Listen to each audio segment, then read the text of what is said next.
1996, durante una estancia universitaria en España, no paraba de escuchar la palabra pijo.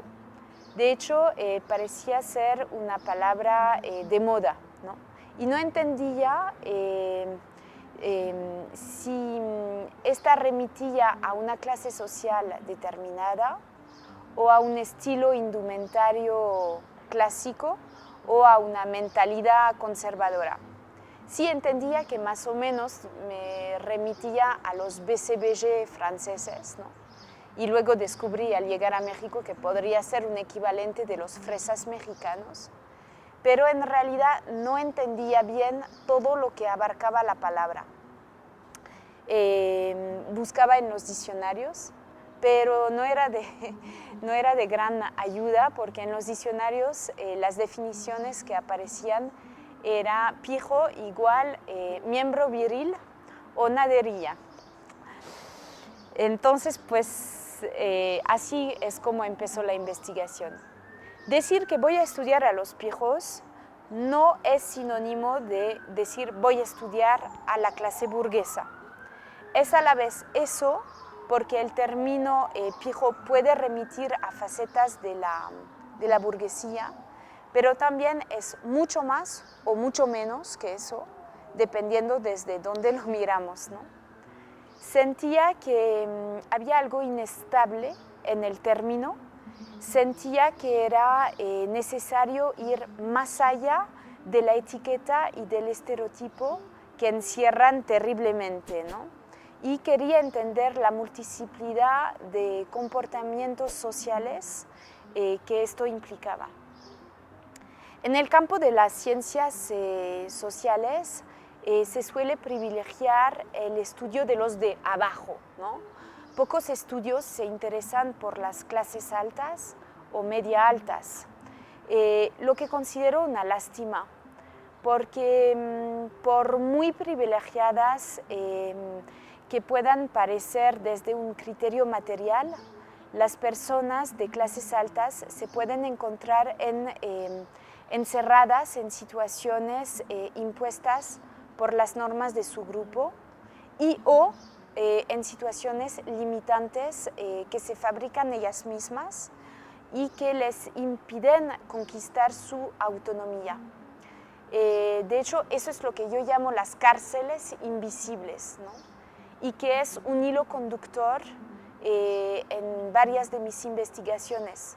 Lo que me interesa finalmente es la construcción del sujeto en torno a sus prácticas de consumo, sus relaciones con el cuerpo, sus relaciones sexuales y su situación social. En realidad es eso.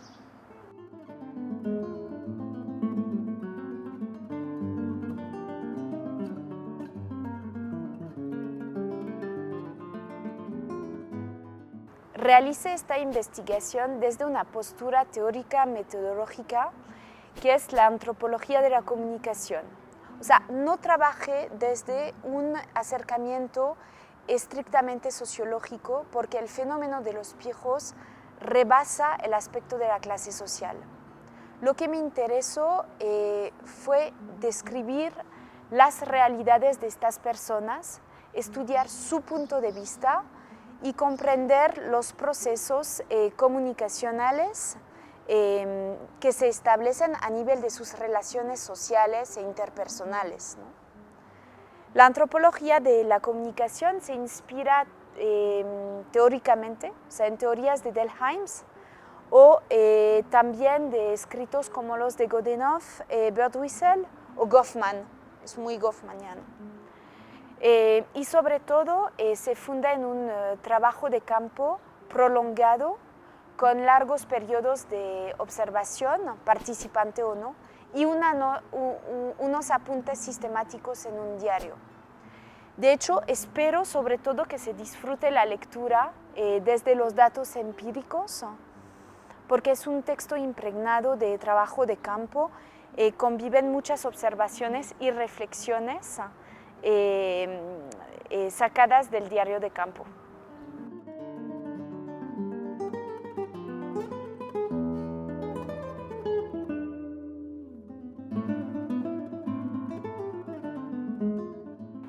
En este estudio observo poco a los jóvenes bajo el ángulo de sus relaciones de género. Es un aspecto que hubiera podido profundizar, pero debo confesar que cuando realicé la investigación, que ya hace unos años, no me interesaba tanto como ahora problematizar los fenómenos sociales a la luz del género. Aún así, sí se encuentran unas reflexiones. Por ejemplo, en el capítulo 5 se analiza la dimensión de la identidad sexual dentro de una interacción específica y demuestro cómo un joven está bajo el yugo de una educación llena de reglas del saber vivir y que le hace considerar que las mujeres son seres frágiles a proteger lo más que se pueda. Así describo una serie de acciones a priori suaves e inofensivas, pero que remiten a la famosa violencia simbólica de Bourdieu.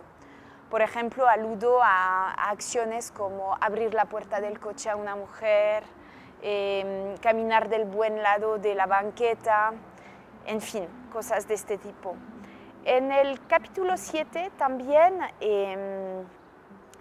analizo pequeños rituales e interacciones dentro de la discoteca Pacha que permiten decir que sí impera una dominación masculina y hay juegos de poder entre hombres y también de hombre a mujer.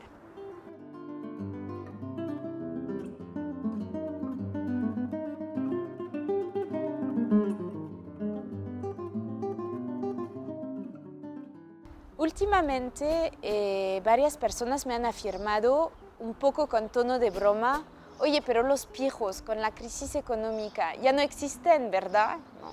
Casi como si fuera una especie en vías de desaparición, o más bien como si el solo capital económico ratificara su existencia.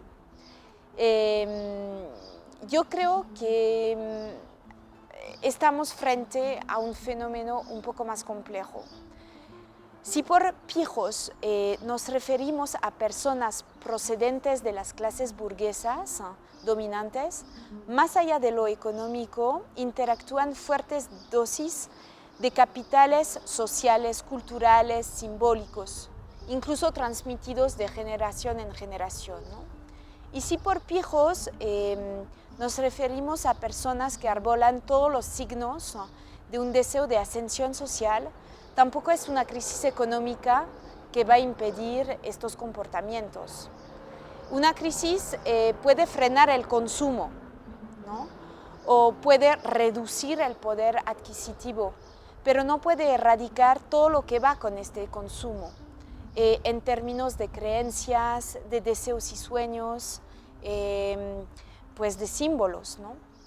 Desde hace varias décadas, las sociedades occidentales en las que estamos están en una espiral de consumo desenfrenado. Impera una búsqueda constante de bienes materiales cada vez más lujosos y modernos. No sé, por dar un ejemplo, el iPod, el iPad y hasta dónde vamos, ¿no? Al parecer es como si los individuos pensaran, cuanto más tengo, más soy, ¿no? Y este estudio de los pijos, más allá de su carácter a priori frívolo, divertido y etcétera, es también una invitación a reflexionar sobre las identidades que van creándose en estas sociedades justamente.